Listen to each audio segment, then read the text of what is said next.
It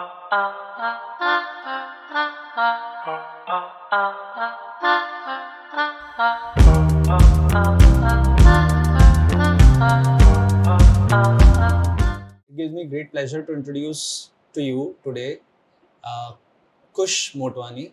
Kush has secured All India rank 11 in the 2023 UPSC CSE examinations, and it's a delight for us to have him with us. What we are looking for today is that if Kush can answer some questions which our students usually are confronted with, and something that the parents are also always inquisitive about.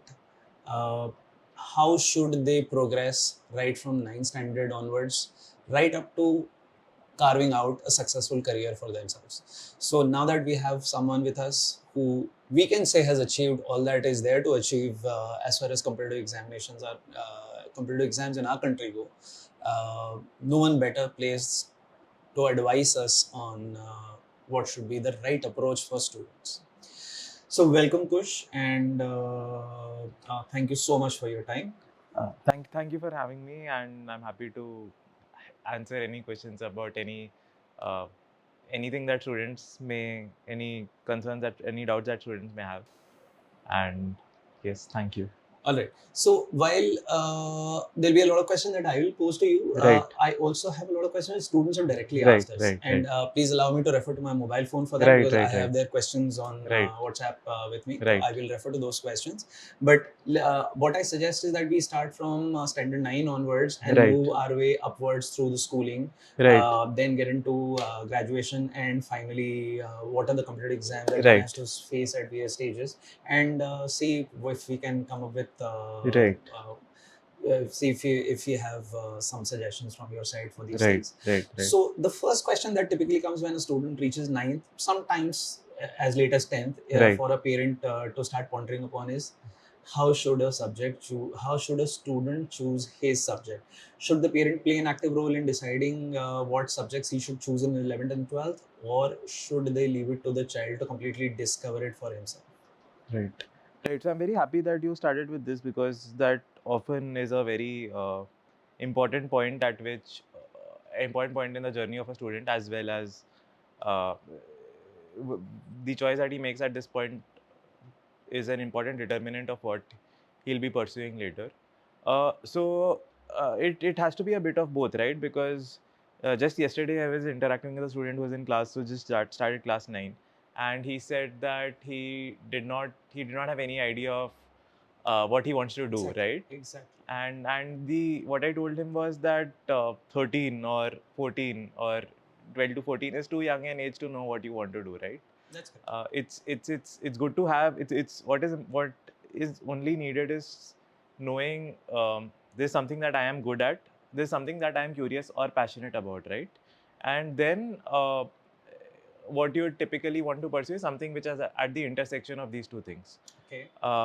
Now, coming to the second part of your question, should parents play an active role in helping nudge the student towards how he should structure his ninth and 10th, or what subjects he should choose after 10th? I think yes, some amount of active role is necessary because it is the parents who have seen the child most closely till class 8, Right. and they are usually in a good place to help the child or the student answer some of these questions, right? What that person is good at, what that person enjoys doing, what are the kind of things that that person enjoys studying, or is passionate about in general. And that is why parents' involvement in the student taking his decision, I believe, is essential. But ultimately, using those inputs, it should be the student that should decide what is it that he wants to do. And I would like to re-stress on parents' active involvement being essential, because nowadays a lot of students feel that parents should not get involved in this decision, right? So true. I do believe that this decision is entirely the students or the child's to make, but for the child to make a good decision, I believe that parents' inputs are necessary. Great. I think that's absolutely well stated. But Kush, here I would ask you a Right. very a question which seems to be rearing its head, Right.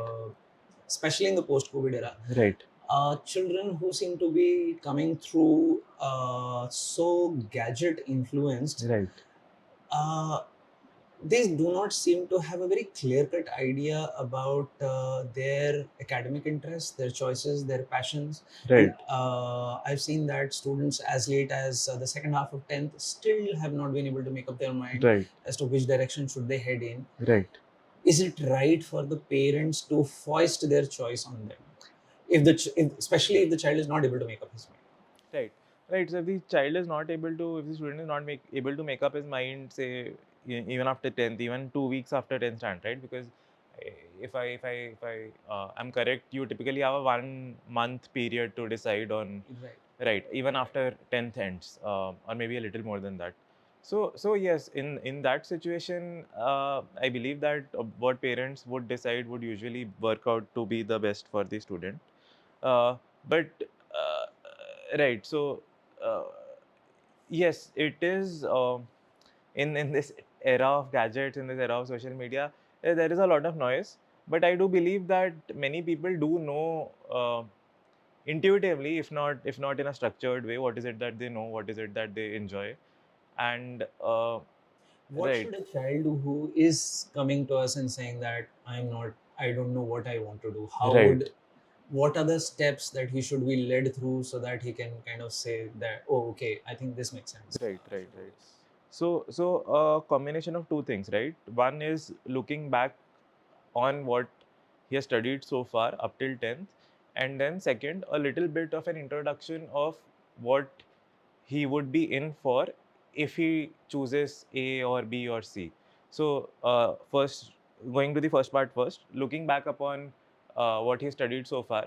So just thinking Okay. back upon how what was his comfort level, or what was his uh, how he generally felt when he was doing a particular reading through a particular subject, and versus when he was reading through any other subject. So that would be the first part, right? And the second part is a little bit of an introduction of what he would be in for if he takes something like that. So for example, I've personally seen a lot of people who have taken uh, physics, chemistry, maths, or physics, chemistry, biology in 11th and 12th based on what they perceived uh, those subjects to be based on their experience of 10th standard.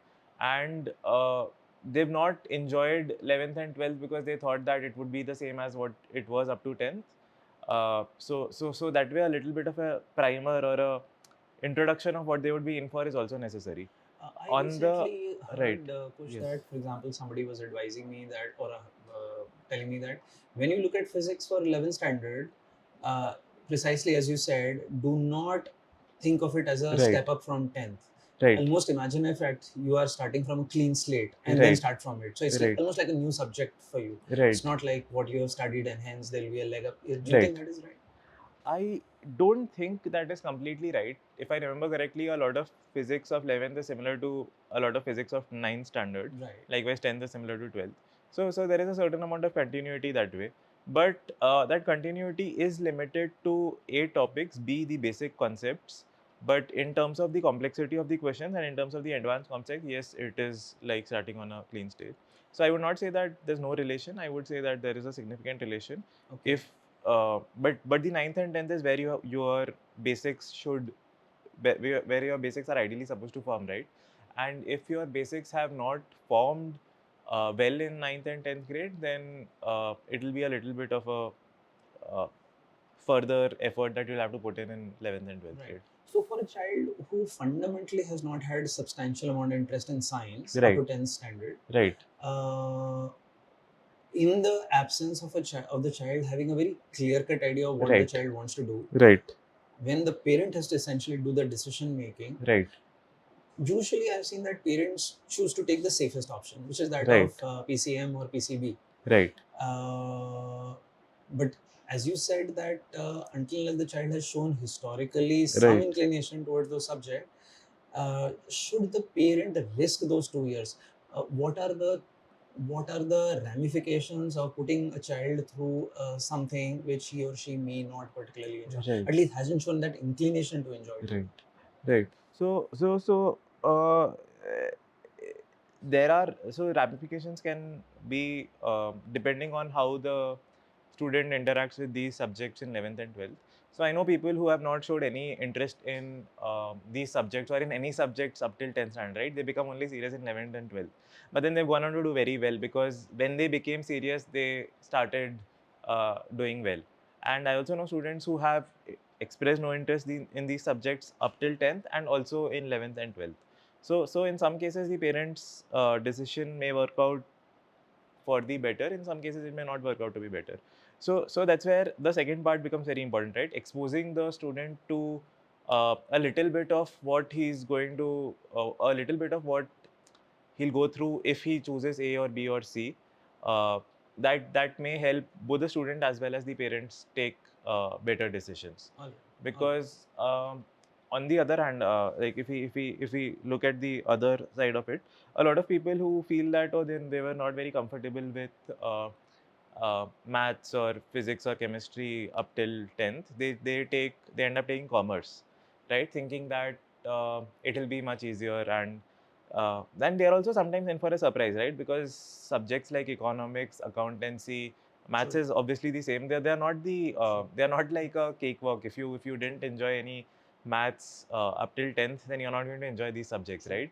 True. So that is also there. So and it may turn out that you end up enjoying these subjects that you left, that you wanted to run away from in a way, right? So that's why a little bit of exposure to what you will be going through will help a lot.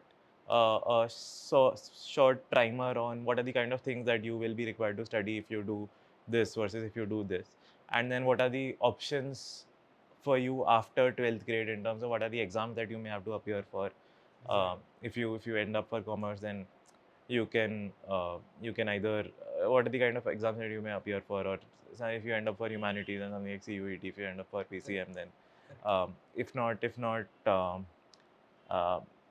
if not uh, engineering exams, are there other things that you can do, right? Correct. Because yeah, so I said that ninth and earlier in the at the outside I said that ninth and 11th are very important points in uh, the decision, but they are not, they are fairly defining, but they are not the only determinants, right? Because uh, even if you take up PCM after in 11th and 12th, you can still do something else. True. And for example, I know uh, more than one people. I know several people who have appeared for law entrance examination True. after taking PCM in Absolutely. 11th and 12th, Absolutely. and then they've gone on to become great lawyers, right? So you're saying there are several of these Yes, subject neutral right, examination where right, you right, could move forward. right, right, right.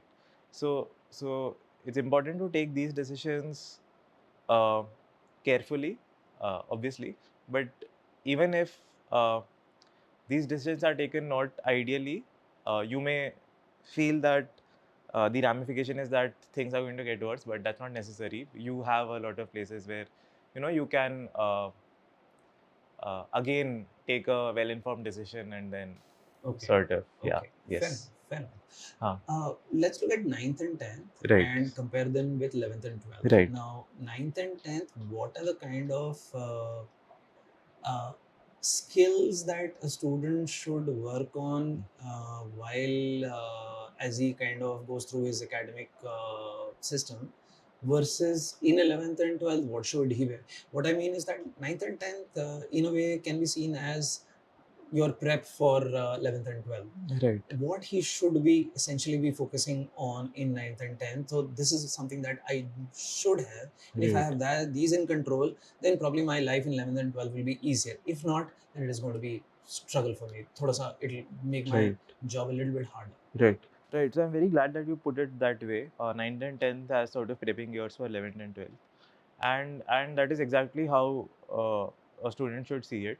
And in terms of what are the skills that you should try to acquire, it would primarily be the core foundational sort of concepts, relating to all of the subjects. whether it is say calculus and mathematics, because it will be used irrespective of whether you take engineering or whether you take commerce, right? Likewise, basic analytical skills, because it becomes very important while writing your 12th board exam, and it becomes all the more important while appearing for any sort of entrance exam, whether it is JEE or NEET, or even whether it's something like the CLAT that I just briefly mentioned earlier. So these are two things that are that one should focus on the most. Understanding the core aspect of the syllabus, the topic that is being taught, what it is, what is the topic trying to talk about at its very core. And the other part is analytical skills, which would enable you to sort of utilize the core understanding of that topic in other places, as you would be required to do in 11th and 12th. Right. Uh, you know, many times academics can also be seen in terms of the amount of effort that you put behind it. I mean, surely you could quantify it in terms of numbers of hours. And Right. The new generation, which has been fed with reels and shorts, finds it difficult to maintain its attention span over a longer period of time. Right. Uh, while I would not like to also not like to say that there is a certain number of hours that people should put in, Right. but how important is the capacity to be able to sit, concentrate, devote, and do you think that this capacity to sit has to be enhanced over a period of time as you prep for higher level challenges ahead? Right. So I would answer it in a slightly different way. The way I look at it, I think the most important ability is to feel a level of comfort or a level of familiarity with whatever it is that you are studying, right? And here I mean comfort or familiarity in a slightly different way as compared to what I did earlier. Here I mean comfort or familiarity with the study material in front of you. It may be a book, it may be your notes, it may be a video lecture that you are referring to, right? And that is where the ability to sit or the ability to focus or the ability to concentrate becomes important, because if you are not able to focus, then you'll never develop that familiarity. So yes, I agree that I believe that the ability to focus or the ability to concentrate for an extended period of time is extremely important, but that itself is not the goal. That is the means to the goal, and that goal being the amount of familiarity that you develop with your studying material, right? Because when you are appearing for the exam, it is that familiarity that is going to matter the most. Whether it is an objective exam where you are supposed to solve a question and then take an answer, uh, the faster, the speed at which you can solve that question depends on the familiarity with which you have solved similar questions in the past, or uh, looked at the notes, whether it is say some competitive exam practice booklet, or a subjective for a subjective exam like a board exams, where you'll be able to required to process some of the content in one of the NCRT books and then put it in a way in which that is being asked. So that is where the focus or the concentration becomes more important, because if you are not sitting with something for an extended period of time, you'll never develop enough familiarity with it. And this is very similar to how human interactions work, right? Uh, if your interaction with someone, if there are two friends sitting together, if your interaction always momentary, always superficial, then that familiarity between you and your friend will never develop. So so likewise it is with what we are studying also, right? To develop that comfort, we have to put in a certain amount of time, and uh, in a focused, in a concentrated way. Right. Yes. And does this, obviously this has to go up as you go Right, from ninth and right, 10th to right, 11th and right. 12th. Yes. This, the challenge would be higher. Right, right, And since the challenge would be much more higher in 11th and 12th, it right, is time for the student to work upon it in ninth and 10th right. itself. Exactly. All right, Yes. fantastic. Would you hazard to put a number to how would you look at yourself? Right. You have done very well in your board exams in 10th Right. and 12th. You have you secured a rank, I think, of 334 in J. 388. 380. 388 Yes. in Yes. your JEE Right. examination, and you went to IIT Bombay and you did Right. your REM Tech from electrical engineering. Right. And would you kind of want to share with us as to 9th and 10th, my average study hours would look something like this, Right. and then 11th and 12th, they went up to something like this, Right. and when I was focusing on JEE, then it looked something like this. Something Right. to give a brief picture as to what that should be like. Right. So 9th and 10th, honestly, not a lot. Around maybe 4 hours still.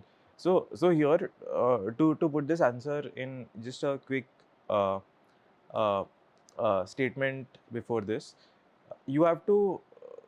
Uh, this number is something that I have put in sustainably across a period of time. Right. So in isolation, 3 or 4 may look small, right? But if I'm doing average for 2 years in 9 and 10, that means that if I'm doing average, even if I'm doing average 3, I don't remember how much I did because it's been a long time. Right. I'm doing average 3 or 4 for across 2 years in 9, 10, 10, then that is a lot, right? And likewise, if it doubled to 8 apart from my schooling, apart from my your school hours. These are apart from your school Right, hours. right, So 3 right, to 4 is apart right, from this, essentially right, self-study time that you right, devote. right. So Okay, fantastic. so if Would you find this kind of time on a day-to-day basis after your school hours?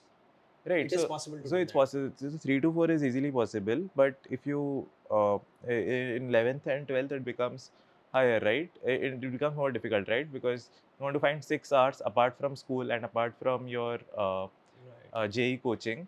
If you want to find 6 hours, then that's a much bigger challenge. And if you have to find that 6 hours every day for 2 years, because one day you can find 10 hours, right? But you have to maintain. You can't maintain 10 hours over 2 years apart from school and apart from coaching, right? So you have to find a number that you can sustainably maintain across a period of time, because preparation for 12 boards or for a competitive exam is not about what is the max that you can do in one day, right? It's about what you can do sustainably over a period of time. Absolutely. Right. Absolutely. All right. So let's now move on to the competitive exam scenario. Right. Right. What is it that that sets apart somebody who's successful in competitive exams from Right. somebody who, we all know that if you do not really put in the effort, it is not going to work out. There Right. are enough people out there who are putting in a lot of Right. effort. Yet we see a lot of people who put in the effort yet do not secure commensurate results. Right. What do you think differentiates these two people? The people who did well, the people unfortunately who could not. Right. The first thing is what we just discussed, right? Putting in that effort on a sustainable basis. No matter what is going on, right? And there may be some ups and downs in terms of one test worked out well, one test did not work out well. There's some extra assignments, but still that consistency has to be there. Secondly, it is about so I divide this into divide the topics that you're studying into two parts. One is some things that we are reasonably good at. Second, something that we are not very good. So focusing on both is equally important. Uh, Things that we are good at, we need to maintain that. We need to take comfort in that, confidence in that, confidence in the sense that, oh yes, we are good at these things, we can also be good at the other things. But just because we are good at it does not mean we can ignore it, right? And one example of this is when JEE coaching starts, one of the first topics that people study in physics is kinematics. And kinematics is something that people are become quickly comfortable with, and that is also why it's one of the first topics. But by the end, it turns out that a lot of people are not being able to solve kinematics questions. Absolutely. That's because they may have been good at at a certain point of time, but they did not maintain that. So maintaining what you're good at, taking confidence from it and comfort from it is the first thing. The second thing is focusing on the things that you are not good at and figuring out how to improve that. How to improve that is first in terms of identifying content gaps or practice backs. B, putting in a plan in place with respect to how to address that, and C, executing that plan. So the difference between someone who is not successful despite putting in effort and someone who is successful with putting in effort is generally in one of these 4 or 5 places, right? uh, um, either in terms of not focusing enough on the things that they were not good at, or in terms of not putting in the effort to maintain the things that they were good at, or while they may be putting in effort to improve what they are not good at, doing it in an unstructured way. I'm not saying it has to be perfectly structured. Perfectly structured also, I know, does not work for a lot of people, but there has to be some sort of a semi-structure to it, right? You think there has to be some kind of a plan to Some it, some kind of semi plan in place. Right. If not like a very hard and fast plan, there has to Right, be right. some sort of a plan in Got place. it. So It does not have to be a yeah. perfect plan. It does not have to Okay. be a perfect structure, but Okay. it needs to exist. Correct. Correct. Right. Correct. Excellent. Huh. Now, let's say the JEE student or the NEET student Right. we have spoken about. What about students who wish to kind of go through the other streams, Right. especially for the people for the students who are hoping to attempt the UPSC examination? Right. How important should they be choosing a subject at the 11th and 12th level, keeping the UPSC in mind, or it really does not matter? For example, these days, a common perception is that a lot of students from IIT seem to make it to the JEE, and hence you should be kind of choosing maths and science, find that way, and from there, from an IIT, find your way to civil services. Is that Right. really so, or is it something that you should still follow whatever you are good at? Is that the route to take? Right. Personally, I don't know a lot of people who knew that they wanted to appear for the service examination when they were in school, right? I mean, it may be that there are some there are, people now, yes, apparently. right, right. So I divide this into two parts, right? And firstly, it does not matter for civil service. Does not matter what are the subjects that you took in school. It does not matter your stream because it is open to literally everyone, right? You just need to have a college degree. So so that is the first part, right? That does not mean that you don't put in effort in school or in college, right? Because ultimately that matters, because you will, if not directly, be indirectly tested on uh, what you learned in school, right? Did not what you learned in college, right? And this holds not just for civil service, but this holds for life, right? Uh, Indirectly, you are tested for what you did. It may be it may be indirect in a way that is not even apparent, but it does matter. So there's another lot of people, and I am this is something that I'm slightly digressing, because I know a lot of people think that in college it does not matter what we do, but it does ultimately, and it does in ways that you may not even imagine. So Right. sorry for that digression, but coming back to your question, uh, it does not matter what subjects you take or what is your stream in college. However, in school, if you are sure, if you are certain that you want to appear for civil services examination, Right. then uh, honestly, it makes and if you are ambivalent to the kind of subjects that you want to choose, right? If you are passionate about engineering, if you want to become an engineer and then a civil servant, then obviously the decision has been made for you. But if you don't care, if the only thing you care about is, then you have the option of taking um uh, a 3-year course after college and then appearing for the exam right after that, right? Right. So 3-year course can be in the form of a BA or a BSc, right? Correct. So, and that is something, a BSc is something you can do after engineering, a BA is something you can do after humanities or even commerce. So it doesn't matter that way. But if you're sure, then that is how you can slightly make uh, make things slightly Right.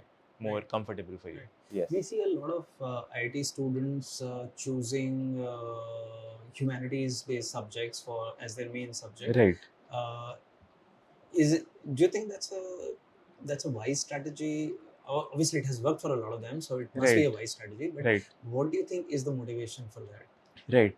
So, so quick explanation for that question. In sales, obviously, you have to take an optional subject. It can be from a bunch of list of 50 plus subjects. It can be a humanities subject, can be an engineering subject. The decision on based on what that take is essentially almost always a personal decision.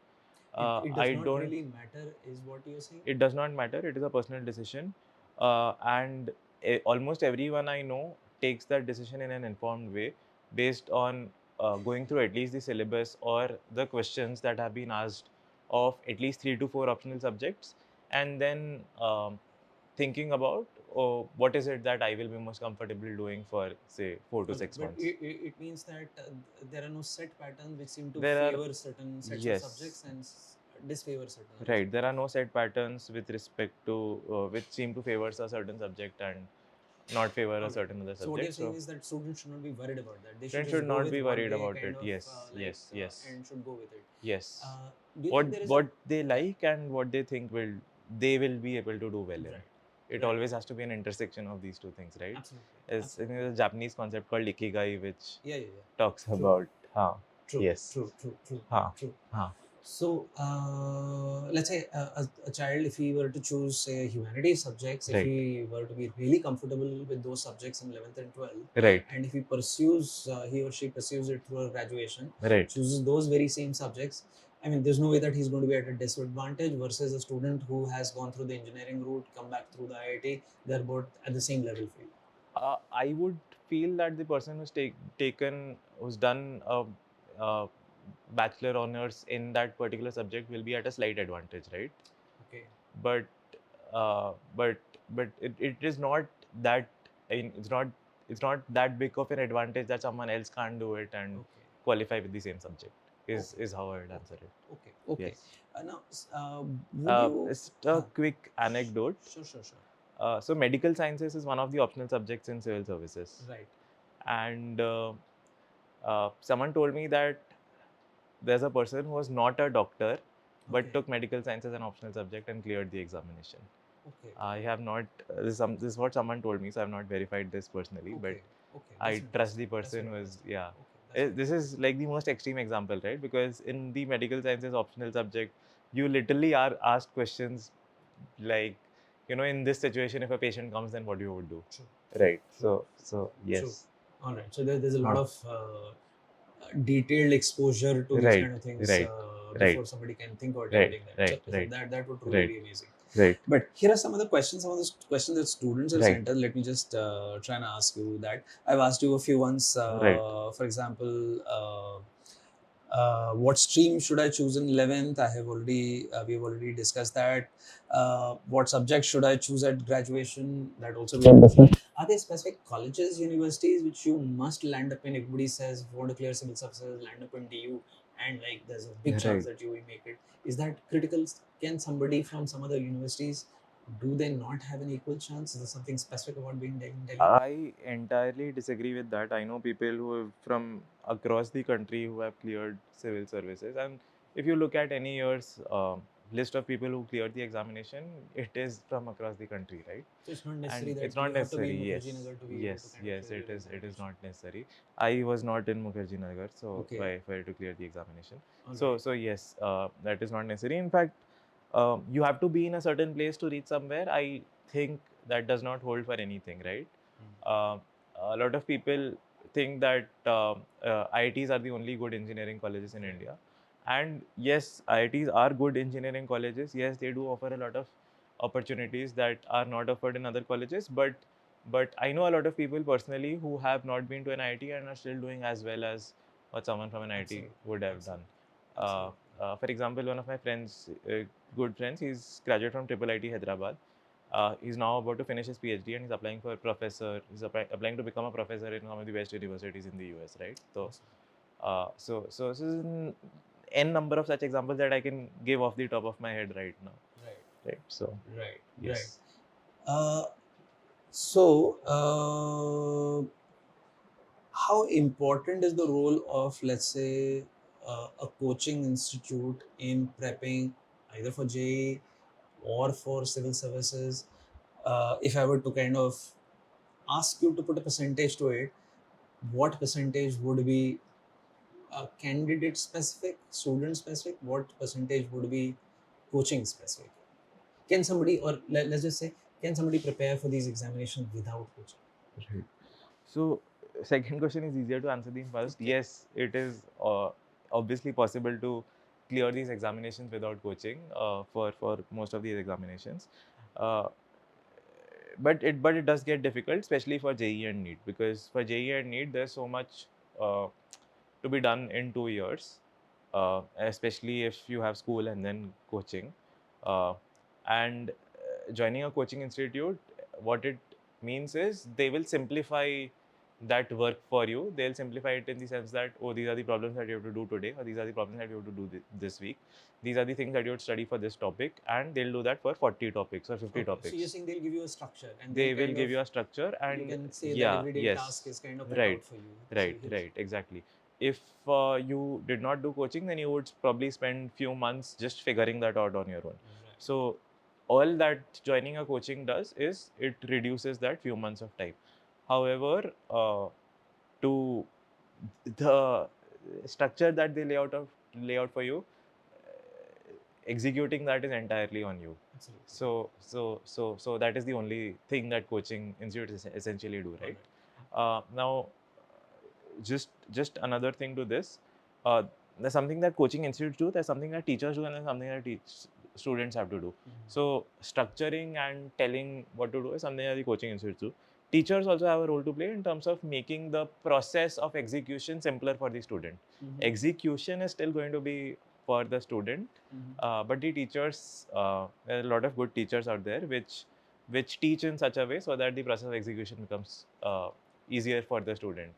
In terms of say either following a certain process of analytical thinking to solve certain organic chemistry questions for JE, or in terms of approaching certain questions in a certain way for physics, for rotational mechanics, or whatever subject it is, right? So uh, but that is all, right? That is all teachers, coaching institutes plus teachers can do. After that, execution is all on the student. Absolutely. So Right. you said this for JE and NEET. What Right. about civil services, UPSC? For civil services, I think it's easier to manage without any sort of like end-to-end coaching, uh, joining any end-to-end coaching institute. Obviously, for some parts, it is essential, right? For say practice in terms of it's so the examination has three stages: prelims, mains, and interview. For mains, the examinations are subjecting you to practice a lot. So what you're practicing, you'll probably have to get it corrected, right? And for that, enrolling somewhere is necessary, is almost necessary. I would not, again, I know people who have just not done, who've practiced but not gotten it corrected and still cleared the examination. So there are always such cases, but it makes it easier for you. So so essentially the answer remains the same, right? Joining a coaching institute can make the work easier for you in terms of laying out the structure for you, in terms of um, helping you determine how you are supposed to go about executing that structure. But execution is all on you, and the coaching will not help in it in any way. Right. Great, fantastic. Right. So, if you have to give one consolidated message to the students, Right. what is it that will be that somebody who is thinking about his career, Right. and somebody who needs guidance, Right. what is it that guidance will be? Right. So I'd break down this message into two parts. One is think about what is it that you like to do. Think about what is it that you're good at, and think about what is it that you would want to do for the next few years or for the next many years. What are the subjects that you would like to explore more? What are the subjects that you would like to say do projects in, or do internships in, or maybe make a business out of? So this would be the first part, and use this, the outcome of this thought process, to decide on the kind of subjects that you want to take, decide on the kind of subjects that you want to put in more effort into versus not put in as much effort into. This holds whether you're in school or in college. So this would be the first part of the message. Second part is also think about what you can do for people around you, for your society, for your country, for the world, and hopefully use the outcome of that thought process also into making your decisions. Yes. Right. I would have preferred that to be the last question, but I think your Yes. answer kind of just reminded me a couple of things. Right. One is that how important is being persistent, perseverant at something like this. Right. Is it so? If you encounter failure, how do you kind of how would you kind of again bring yourself back, again charge yourself back? Right. Right. So, I would just refer to a previous answer for this. Uh, if you encounter failure, uh, so it will never be the case that you failed at everything, even though it may seem like that at that point of time. If you fail, there will always be something that you did reasonably well, and there will be something that you did not do well. So at any point of failure, look at clearly divide the entire failure into both of these categories, and focus on both. It is equally important to focus on what you did reasonably well, uh, to take comfort in that, to take confidence in that, to maintain that, and Right. B, to make a plan out of what you didn't do well, or what you where there were gaps either in your preparation or in your approach or in your execution, how you're going to work on that to improve. Right. And if you do both of those things, then the chances of failure will keep on going, keep on reducing, right? Because that is how. I mean, if you focus on these two things, then it's not possible that Correct. the chance of failure will be equal or higher Absolutely. the next time. Absolutely. Right. Absolutely. Yes. And one more question, and that will be the last question that Yes. I'll ask you. In fact, I should have asked you this question earlier. Right. After doing your IIT, you had a very comfortable job Right. in the research field in a multinational company. Right. Uh, why would you choose to give it up? What was the thought process by which you came to the conclusion that you need to kind of prepare for UPSC and become a civil service officer? Right.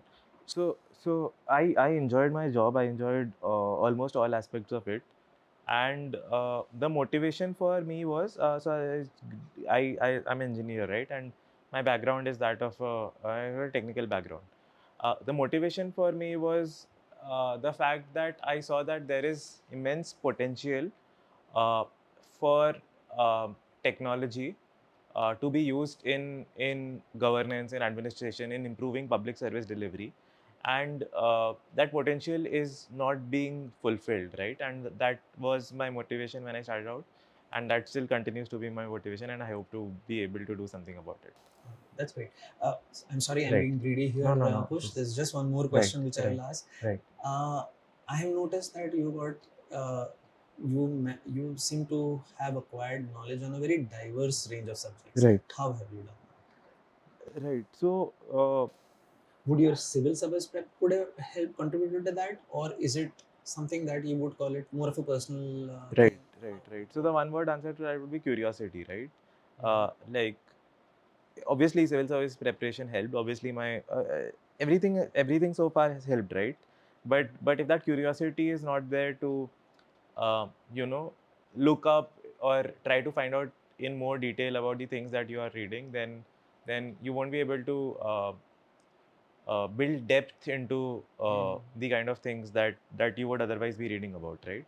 So it's a bit of curiosity, it's a bit of persistent being persistent in uh, trying to ask yourself why, or ask other people why, or just Google why. Mm. And it's not very difficult, right? If we just take maybe 1 minute pause to Google something that we see on something that we see an advertisement of on a billboard on the roadside while we are traveling, we just end up learning so much more. Correct. Right. One last question. Right. Uh, what do you think is are the panelists looking for in a UPSC personal interview? Right. Uh, so three things. First is a calmness, a certain amount of calmness, a certain amount of composure, certain amount of confidence. Would they put you under pressure? Invariably, would they try to kind They of don't check? do that all the time. Okay. Sometimes they may try to do it, sometimes they may not try to do it. Okay. But but for someone who's as experienced as them, or for someone who's as experienced as you, it's not very difficult, I think, to figure out whether a person who's sitting in front of you is feeling confident or not, right? Sure. If you're taking an interview of someone, you would be able to figure that out. You don't need to put that person under pressure to, Sure. yeah. So someone who's as experienced as you, you would be able to figure out based on how that person is approaching a certain answer, whether that person is calm, whether that person is composed, confident. So that would be first thing. Okay. Second thing is right. So ability to use the content that that person has, because content has already been tested across two stages, right? Yeah. So Yeah. there's no doubt that the person does not know things, but what is being tested is ability to put that content in a form that answers the that is able to answer the question that is being asked, right? Okay. And this is not just content with respect to examination. There's also content with respect to what that person has done up to that point, right? And Alright. this again goes back to one question that you had asked earlier. Indirectly, the things that you do in school, in college, during your work, they do end up being important. This is just one direct example. And the third thing is being able to structure your answers in such a way that it's easy for the person. He does not have to he does not have to work hard to make sense of your answer after you have answered the question, because and if I answer a question in a certain way, and then if you have to spend 5 minutes thinking about it and making sense of it yourself, then doesn't leave a good taste in your mouth, is what I feel. So this would be the third thing. All right. Great. Yes. So fantastic, Kush. Yes. Thank you so much for all those inputs. I'm Right. sure they'll be of immense use to lots of students whom I'm Right. sure would like to kind of see this again Right. and again. Right. And thank you so much again. Right. And from all our side, all at Shine Academy, we Yes. wish you all success in your life. Thank you so much, and wishing all students of Shine Academy and a very, very best wishes for the future. And hopefully they figure out what they want to do and do well for themselves as well as for people around them. Absolutely. Thank you Yes. so much. Thank you. Kush. Thank you.